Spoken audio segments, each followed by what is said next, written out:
Good morning. Good Thursday morning, rainy day. I got my boots on, so it's another fashion moment. I need to make a lot of logistical announcements now, so I think it's a good idea for you to take some notes about this. The overall issue that I've had is that some people in this class do not appear to be keeping up their end of the bargain. When you have a syllabus, what you do is you say, here's what I will do if you do likewise. Now, remember, as usual, the fact that 2, 4, 6, 8, 10, 12, 14, 16, 18, 20, 22, 24, 26, let's say 30. So 30 people are here, 50 people are missing. So most of what I'm going to say is going to apply to the people who are not here. But you guys will benefit from hearing these things, especially since we're going to have a quiz at the end of the period. So I'm going to start changing some of the rules because some people are not delivering. When I get blog posts that are not spell checked, and I have to put that on my blog, it hurts my reputation because I'm putting crap up from students. Some students have written very good blog posts and they will get good grades. Other students have written bad blog posts. They will get worse and by far worse grades. I mean maybe a 0. And that's because they didn't do spell check, right? If you write something which is reasonable and it makes sense, and you checked your English with other people to make sure that it makes sense, and then you send it in, you're going to be fine. If you wrote it in 20 minutes and said, whoa, whatever, no big deal, you're not going to be fine. So I'm very mad. I'm just really mad, actually, about that. I was pasting these things up. It takes me a long time to post those blog posts, much longer in ways than some people took to write them. So that's going to happen. The blog posts are going to go up, just like I said. Everybody's going to look at them. One guy actually spent, I believe, probably a half an hour writing an amazingly nice comment to, in fact, 2 different students on the blog, saying, you know, when you say this sentence in English, it doesn't sound like what you wanted to say. Maybe you should check your use of words. Umlaut. You should go look at what Umlaut said on the blog. That student is very lucky to get such a detailed point-by-point critique to help that student improve his or her English. It's appalling to me that someone has to volunteer to help a student do their own job. This is why I'm mad.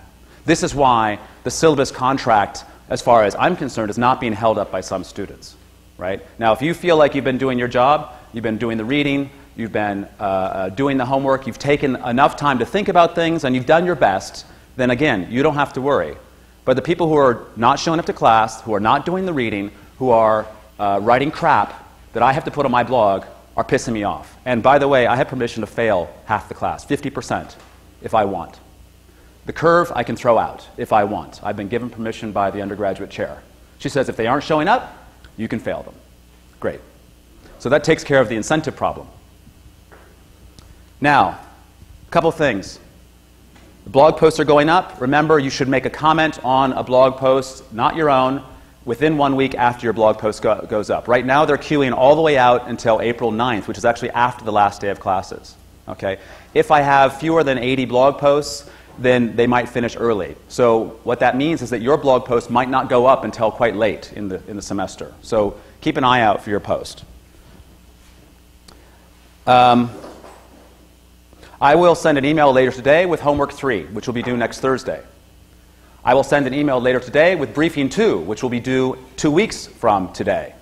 Briefing 2 is going to be about growth versus pollution in Beijing. There have been some blog posts written on that of varying quality. And I'll put all the details in the briefing. As usual, we'll do the briefing. It'll be submitted online. There'll be peer grading. There'll be ranking, and so on. Okay? It'll just be the same as last time. But now, hopefully, people will get all the directions straight. Homework 3, which I'll send out later today, will take some time. As in, you're going to have to click around the internet. I'm giving you some links to find some information on water pricing. It should be fairly straightforward, but you do need time. Do not leave it for the last moment. You will get it wrong. Okay? It's an online submission, etc. There are bonus points possible in homework 3, as in raising your grade bonus points if you do some additional work. You'll see the details in homework 3.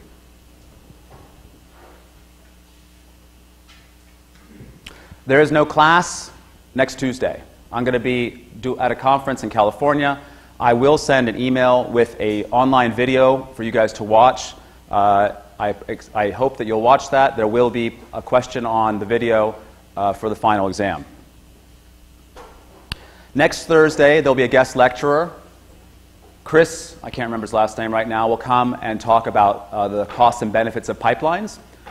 Many of you have heard of this concept, costs and benefits of pipelines, so you'll be able to hear what a guy who did his PhD on the topic and who works as a consultant on the topic says about pipelines. That should be, I think, helpful to help you see what you wrote and what he says and how well you did, let's say. And I expect I'll learn some things as well because I'm not a pipeline expert. I sent him some of the briefings, by the way, some of the ones that had the lowest grades and some of the ones that had the highest grades, so he has some idea of how students are approaching the pipeline issue.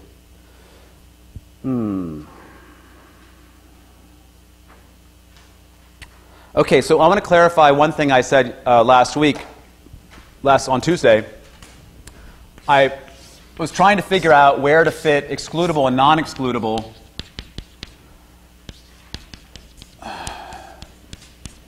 goods with respect to externalities. Non-excludable, this is rival. Non-rival. Non-rival, excludable is club. Common pool. So I was saying, well, where do externalities fit in this? And what I think, this is not going to be carved in stone, but I think that externalities tend to matter with these goods here, or they matter in this sphere. They matter in this point of management. If you have to worry about negative externalities, you have to worry about, or positive externalities, you have to worry about the excludability issue. Okay? If somebody, if you decide to put salt in your coffee and destroy your own coffee, your own private good, it's not a big deal. If you throw salt everywhere and it ends up in my coffee, then it's not because my coffee is a private good that it gets polluted. It's because that salt is non-excludable in a way. This is, in a sense, the way pollution works. So that's what I'm just going to say right now about these issues with externalities, positive and negative. And the key idea of externalities is that they cannot be managed with prices or in markets without creating a need, without creating the necessity.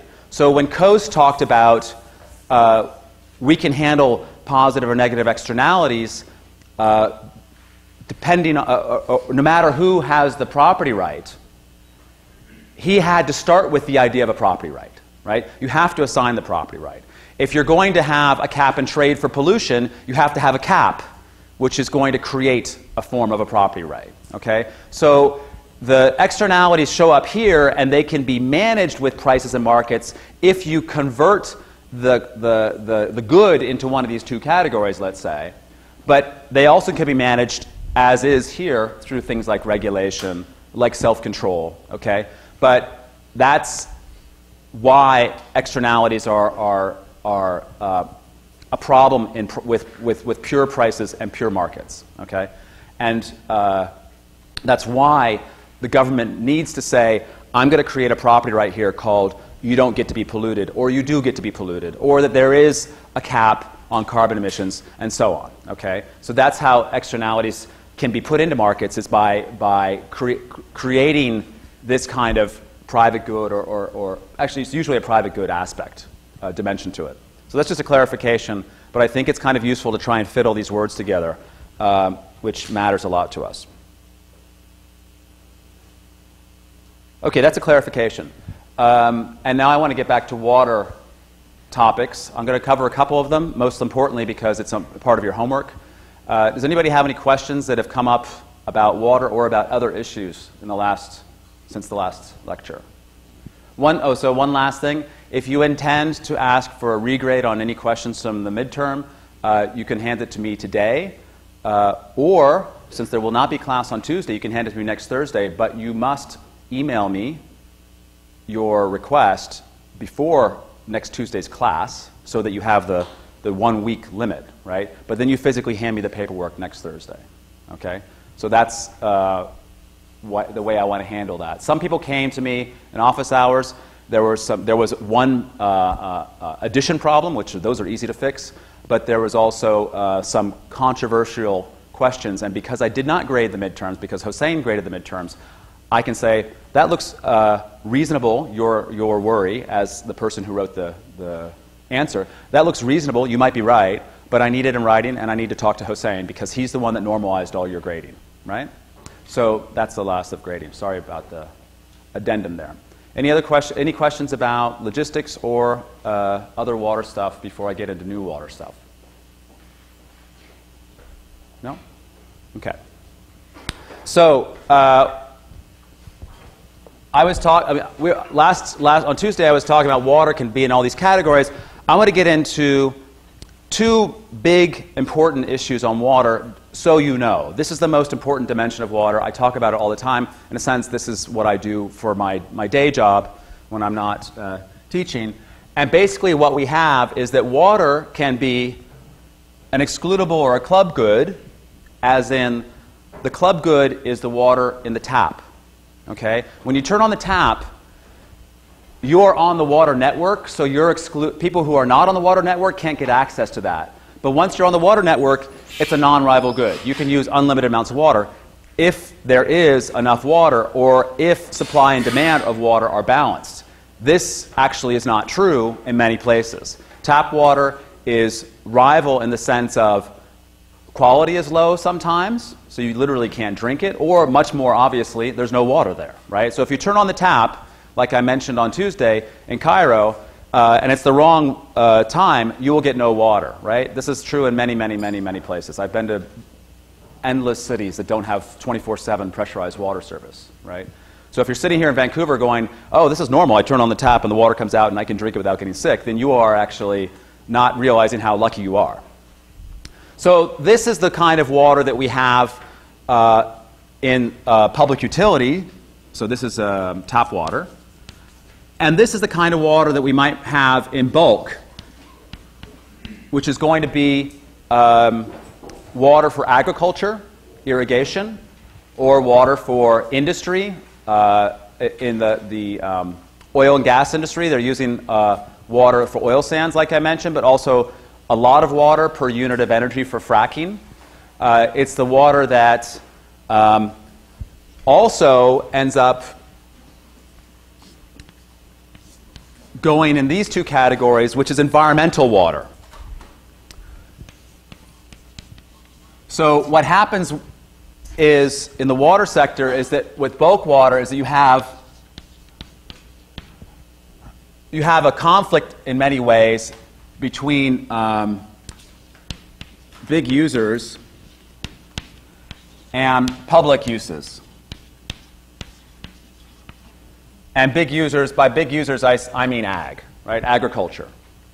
What I said on Tuesday is, thermoelectric power plants, they take the water for a little while, they heat it up and they let it go, or, what was the other one I said? Thermoelectric, or, I talked about environmental flows, but then the biggest consumers of water in the economic sense, right? Because the water evaporates, it goes in the atmosphere, it rains somewhere else. Water never goes away. But it's used economically either when it evaporates and you have to wait for the rain to come back, and that's not good when you have a drought, or it's used economically when it's polluted, right? You can't use it, right? This is the problem in many of the rivers in China. There's water there, but it's chemical waste, basically. It's so toxic. And Ed Dolan in his book was talking about how the rivers of the United States were also in the same condition, right? The Environmental Protection Agency of the United States got a huge push to be put into place in 1972, I think, because of two big events. One was an oil spill on the beaches of Santa Barbara that got a whole bunch of rich people who lived next to the beach very upset. And the other one was a river near Cleveland, I think, Ohio, that caught fire. And it had caught fire before. But it caught fire again, and people were like, because of all the chemicals and the petroleum in it, it caught fire again, and people were like, wow, this is really not so good, right? So then some basically hippies, said, well, let's have an Earth Day. We should talk about the Earth, right? So Earth Day came, the Environmental Protection Agency came, Clean Water Act came, the Clean Air Act came. All of these acts came into place because in the United States, the public opinion just tilted towards, we want to have an environment that won't kill us, all right? So what that means is that these public uses rose in importance. Environmental flows in quality and quantity started to become important. A river could now flow into the ocean, and that was a good idea, right? In California, there was a plan from a long time. California. There was all the water is up here, remember, or a bunch of the water. 2/3 of the water is up here, and 2/3 of the people are down here. And there was a plan to move all the water down here so it could be used by humans, as it should be. As people would say, as God willed, right? They had these very strong feelings about this. And they were making a lot of money, right? They were draining the wetlands and putting farms. They were building cities into the desert and all kinds of things. They were making a lot of money and getting a lot of human use out of that. But at the same time as all this environmentalism started, people were like, whoa, wait a second. Maybe we like these rivers, because they flow and they have salmon and there's an ecosystem. And all the Native Americans, our version of First Nations, were saying this for like 100 years, saying you have got to stop killing everything, right? Because the gringos just show up and say, we don't need fish or whatever, and so on. So this battle has happened over and over and over again because Aboriginal people around the planet have had a much better balance with ecosystems because they depended so strongly on the ecosystem for food, for water, for shelter, and so on. And basically, I'm just saying white people in general, but you can basically say colonialists and so on would show up and say, number one, we don't care about your forest because we don't live there, we live in the city. And number two, we live in a cement house and we don't care about wood or anything like that. So there was no environmental consciousness of colonial peoples, and so they would just overexploit all these resources. And this has happened in the United States, it's happened in Canada, it's happened in South America, it's happened in Southeast Asia, it's happened in China, and it's happened in China for Burma.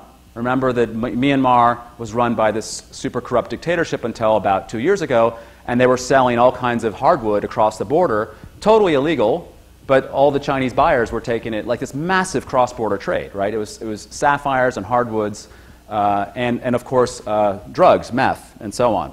So, not that I'm talking about drugs. So what happened is, people said, the local people said, hey, wait a second, we don't like this anymore. And they were now echoing what the Aboriginal people had said for 100 years. That's what I was getting at. And they said, oh, we'll stop doing this drainage here. And now the rivers are flowing into the ocean. And they're literally legally protected as wild and scenic rivers. Sometimes they build a road next to it so you can drive your car and look at the scenic river. But anyway, the rivers are still flowing. That's the idea.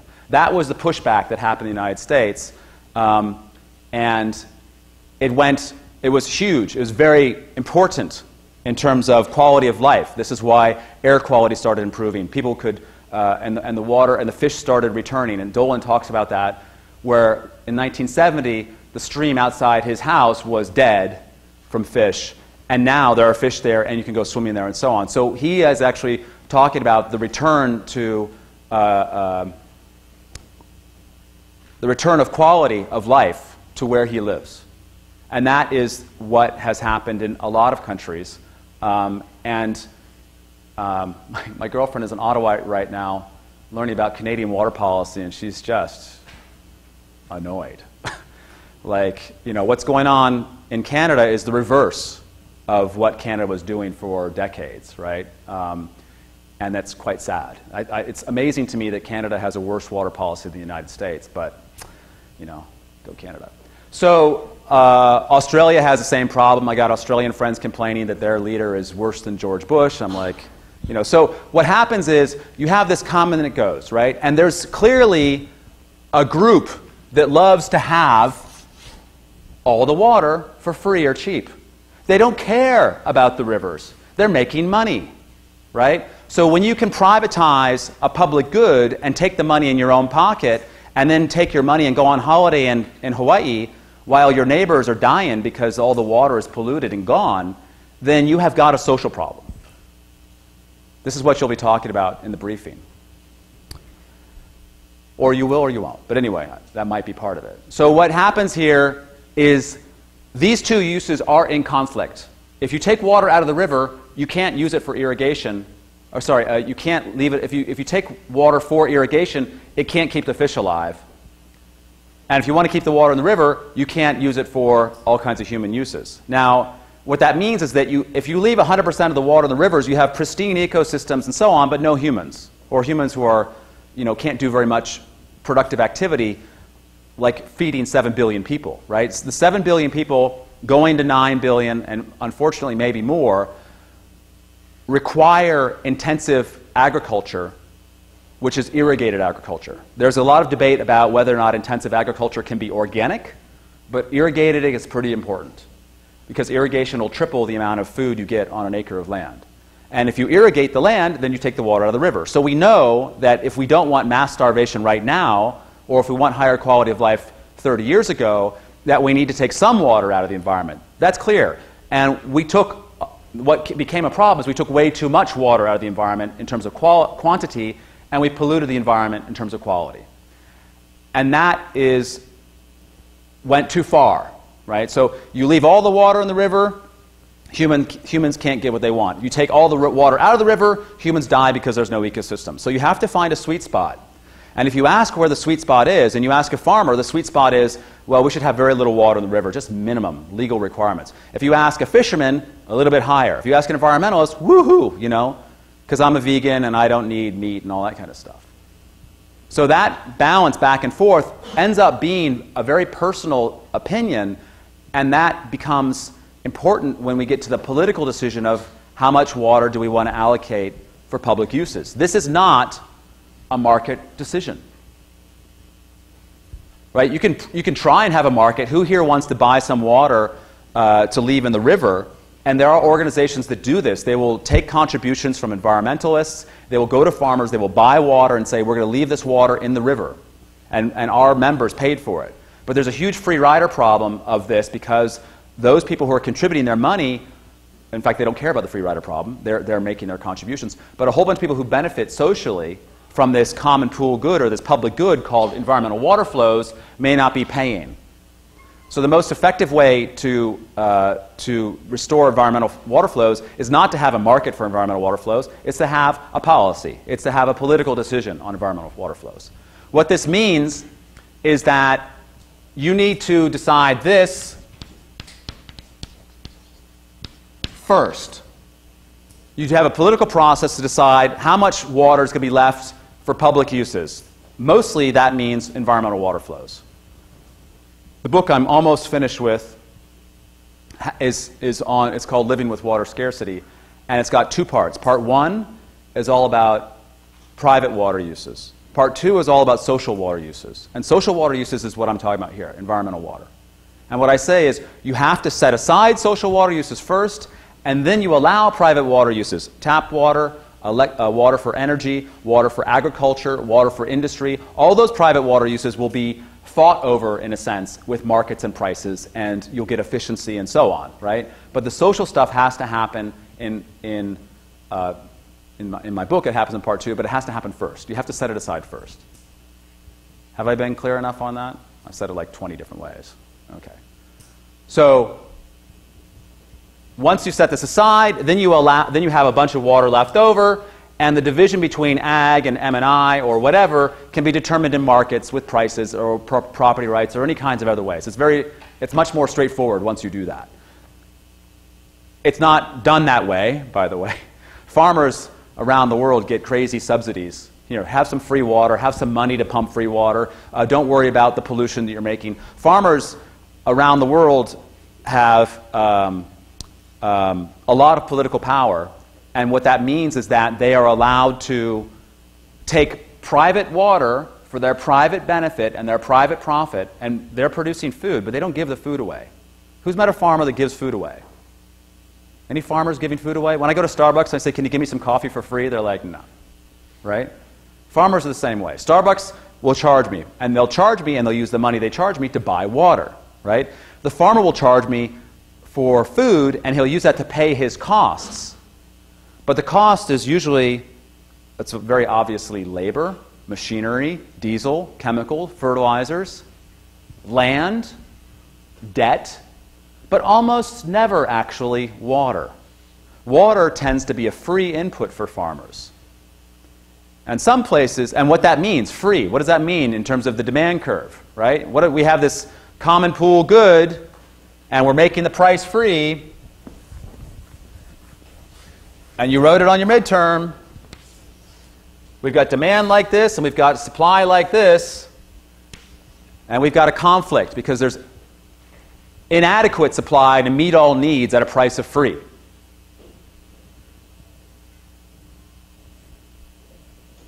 So what that means is that the farmers use a lot of water, right? So what happens usually, before we get to this point, what happens usually is they say, well, let's call this the sustainable quantity of water.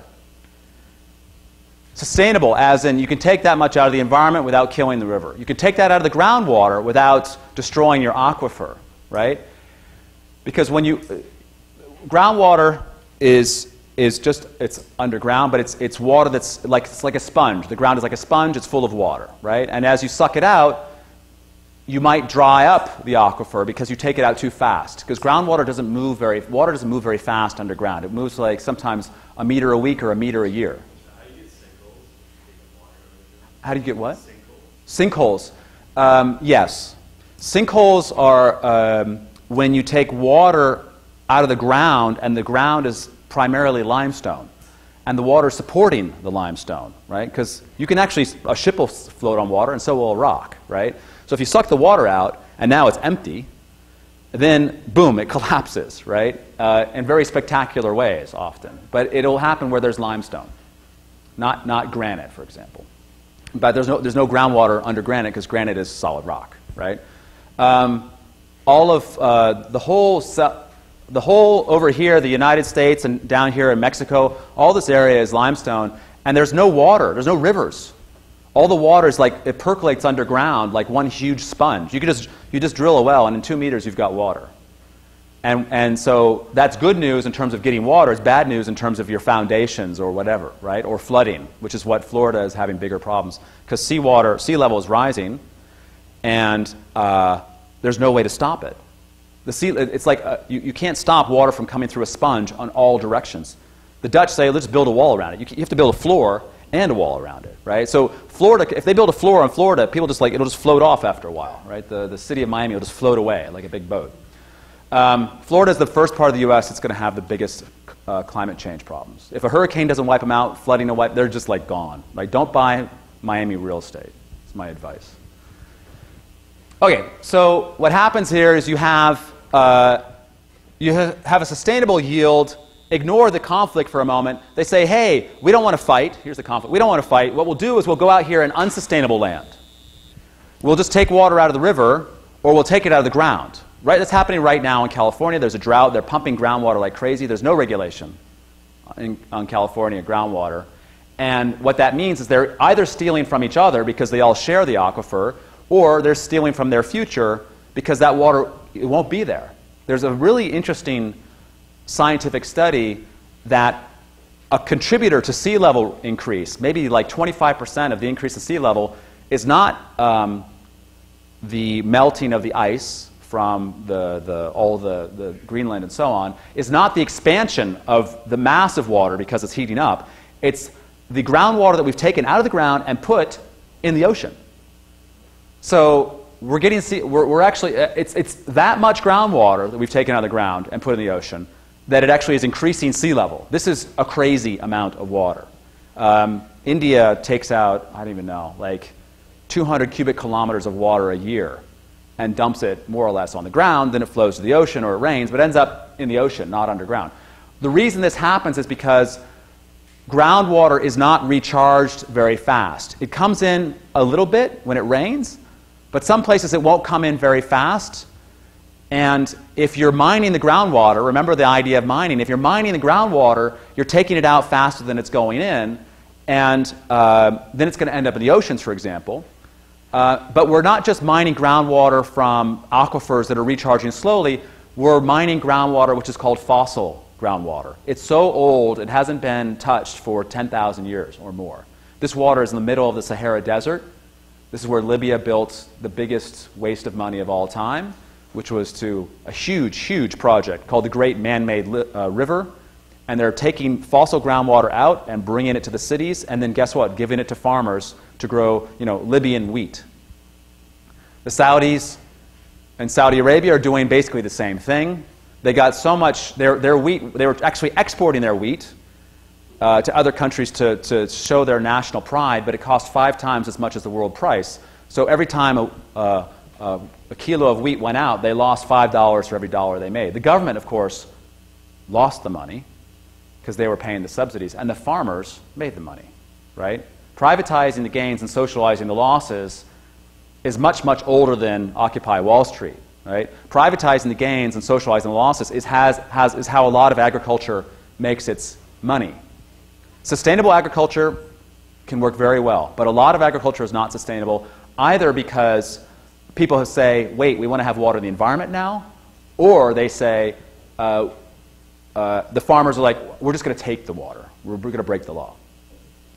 Now, just as something to mention, I have to finish with this. I've read at least there's one example in China that's a very good example of where the government put a swipe card system to take groundwater out, and the farmer would swipe the card like I'm going to buy a cappuccino. Except he would get water, and he'd have to pay, I don't even know what it was, about 10 cents a cubic meter or something like that. And what this did is it rationalized water use, it stabilized groundwater levels, and I don't know if it's going to say it enhanced the farming community, but it put the farming community on a sustainable path, which is the whole goal, right? Most farmers don't want to go out of business, but this is the idea. So I need to move along because I need to get to the stuff you need to know for the homework. You take care of your bulk water, and farmers and water allocations and water markets and all that stuff, very interesting topic we're not going to talk about right now. They're just like any other market, by the way. You can buy my book. So it's $5. What do you want? Dolan, you thought Dolan is expensive. So let me talk about how water is priced in cities. The most important diagram to start with is this discussion of demand for water and the price of water.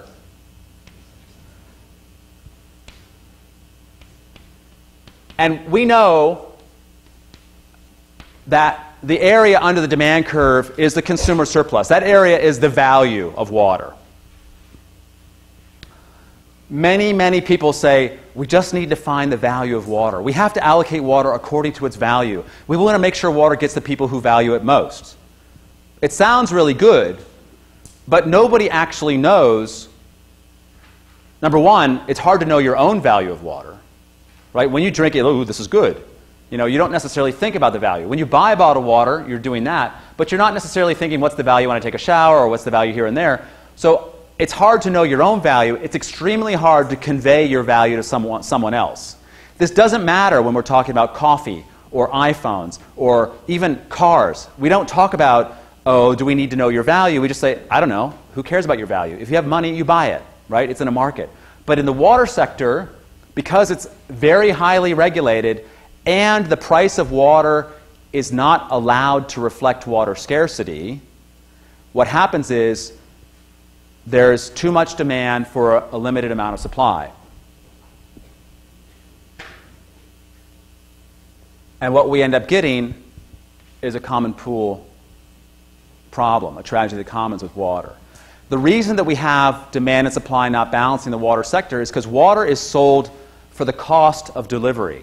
It's sold for the cost of the pipes and the plant and the salaries and the workers and the chemicals and the energy but it's not sold for the value of the water, because the water is considered to be free. And if there is unlimited quantities of water and you're doing cost recovery, then you're okay. Then you can deliver as much water as you want. But if you actually start running out of the actual physical good called water, if you only have this much water, you're willing to sell at this price, but there's just not water. There's not physical water there. You're not allowed to raise the price because you're not allowed to charge, or people don't even know, they're not allowed to charge for the scarcity of water. This is a problem because around the world, water prices are set based on the cost of delivery. The water is free because the government has said the water belongs to the people, we can't charge for it, we don't want to make a profit on it, we don't want the company to make a profit on it. So they set the price of water at zero.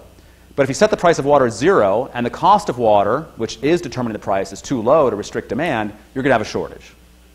Right? So in places like, if you have Vancouver, is Vancouver on water meters yet? Thinking about it? No? Okay. So right now in Vancouver, there's enough water, which is true. There's plenty of water. You dump in the system, people pay all the costs, and you don't run out of water. There's no tragedy in Vancouver. You just turn on the tap. You can walk out of the house sometimes and turn on the tap and come back in 5 hours later and turn off the tap and pay no difference because you pay the same price. It's not a price per unit, right? Your water is not metered. Even if it is metered, you can still use as much as you want if the water is abundant. But in places like where I'm from in California, the water is not abundant and they're selling it at cost, but the value to people is much higher than the price, so they use as much as they want, which is too much. And what the water managers need to do is they need to say, hey, we don't have that much water, the reservoir is falling, the groundwater is falling, we need to raise the price. It becomes politically difficult because consumers say, I don't want to pay more, and they don't pay more, but then they run out of water, which is very expensive.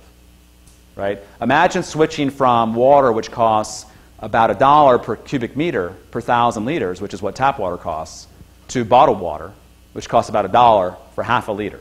Right?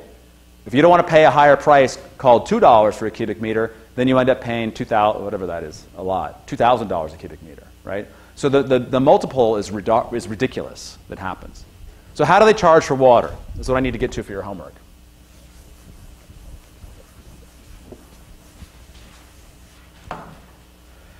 A water utility has costs and revenue. This is still money, but this is not quantity. They have a cost structure which is mostly fixed, and there's a little bit of variable costs. Remember I said fixed costs, it's the pipe, right? The plant. The fixed costs don't change depending on how much water you sell. The variable costs do change, right? If you pump more water, you need to use more chemicals, you need to use more energy. What you need to know is that fixed costs are a huge proportion of total costs in a water utility. The variable costs are quite low.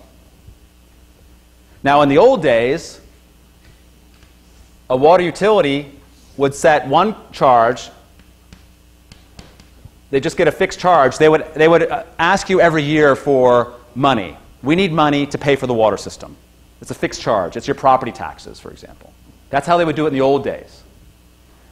And that revenue would cover the cost of running the system. And if you had enough water, no big deal, right? You have revenue equals costs.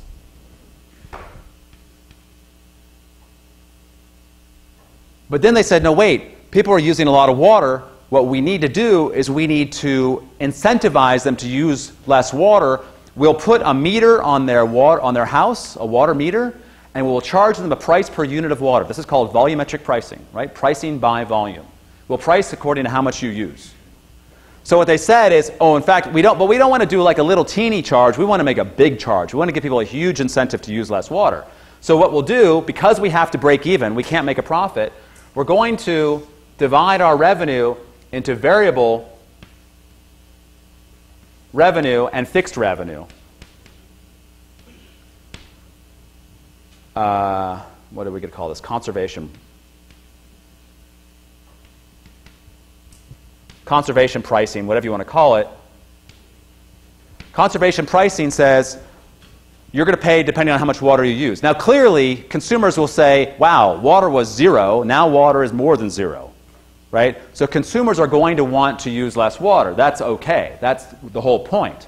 But what happens here, and there's a little bit, so they have a little bit of a fixed revenue, they have a little bit of variable revenue, but now the utility is in a real tough spot because people need to use exactly the right amount of water to hit the correct revenue to cover the costs correctly. Okay? So this is based on David. They say, well, David is going to use 20 units of water. And if David uses 20 units of water, then we're going to make the money we need to make to cover our costs. But if David, for some reason, decides to only use 18 units of water, he reads some ridiculous thing about there's a drought, or he decides to, take a shower at the gym, or whatever. If I use less water, let's say, in fact, as a ridiculous example, but a good one, let's say I cut my water use in half. Variable revenue falls by half, right? Variable costs fall by half, but fixed costs don't fall at all, do they? So what happens is, this is correct. So you have this much revenue, costs, and you've got this much revenue. And ignore the middle part here.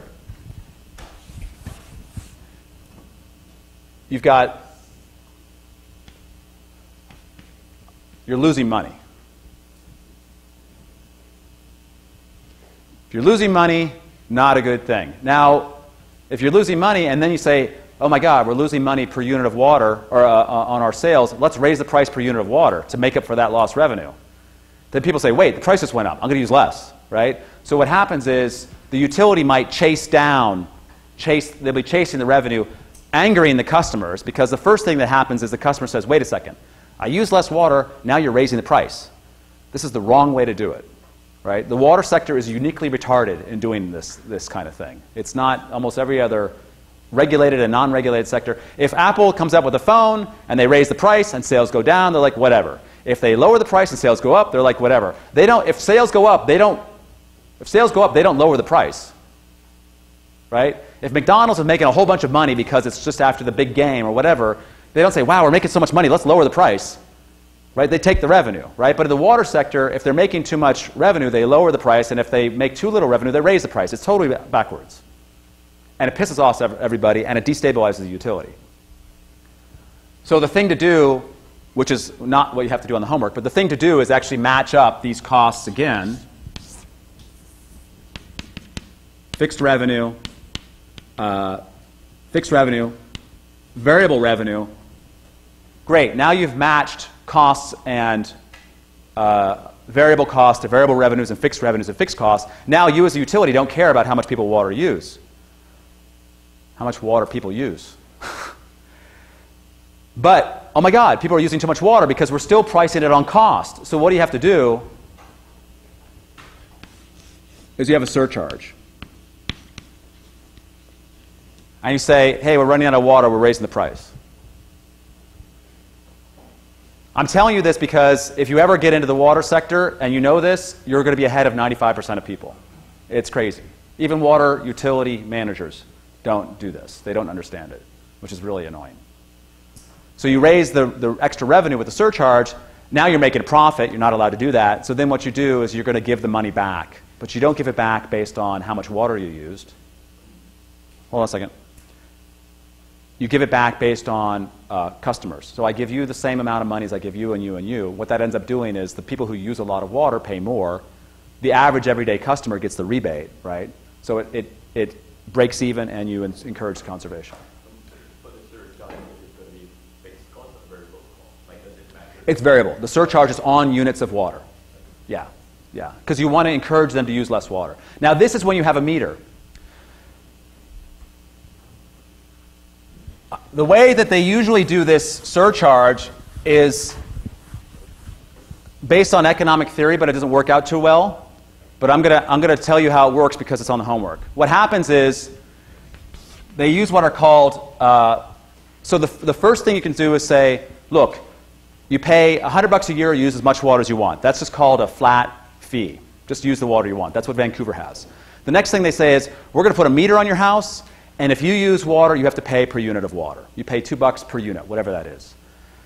no matter how much water you use. That's the way that it works for gasoline or other kinds of stuff. Then they say, no, wait, we want to give people some water cheap because water is a human right, or everybody deserves some water, but then we're going to make it expensive for people that are wasting water. So then you get to what's called increasing block rates. So you've got quantity over here and price over here, and you say, look, for the first 2 units of water you use, or the first 12 units of water you use, you're going to pay $1 a unit. If you, at your house, use more than 12 units of water, you use between 12 and 20, the next units you have to pay $2 a unit. This is a similar thing to if you use too many minutes on your mobile phone plan and they charge you a surcharge. Okay? And if you use more than 20 units, then we're going to charge you $4 a unit. That's called increased block rate pricing. On the homework, I'm asking you to go find water utilities that use this kind of method and write down the numbers. You're going to say, for the first whatever units, the price is this much. For the next block of units, the price is this much, and so on. Right? This is what I want to explain it to you on the thing here. It should be fairly clear, but I've given it to you very fast. But it's not that complicated. This is the thing you have to know. Okay? Now, we only have a few minutes left, and I want to make sure, does anybody have any questions about this? If I've left something out critical, I'll answer it on an email. But I want to make sure that that's how water is priced. Now, the thing is that's meant to do this kind of stuff here, but this number, this is all revenue. This is price per unit, right? So these are totals, and these are per unit. That's why these things look different, but they actually match up that way. And every customer, this doesn't work, by the way, these increasing block rates don't work because they're supposed to be fair, but they're based on the number of people, they're based on the meter, they're not based on the number of people.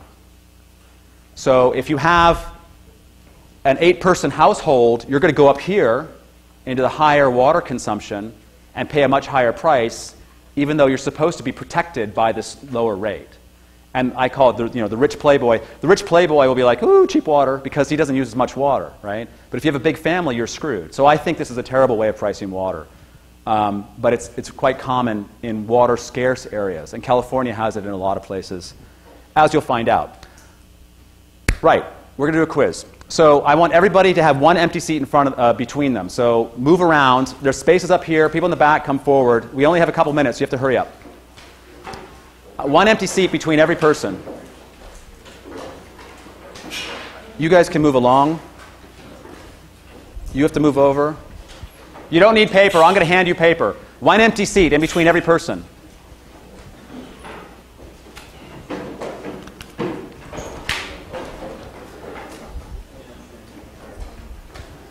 It's a single question. The points are very interesting.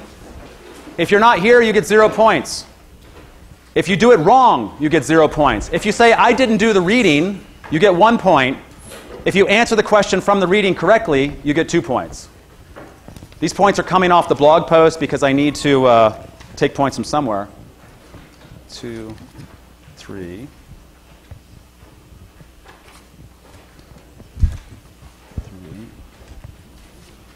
It won't take very long because if you did the reading, you'll know exactly what the answer is.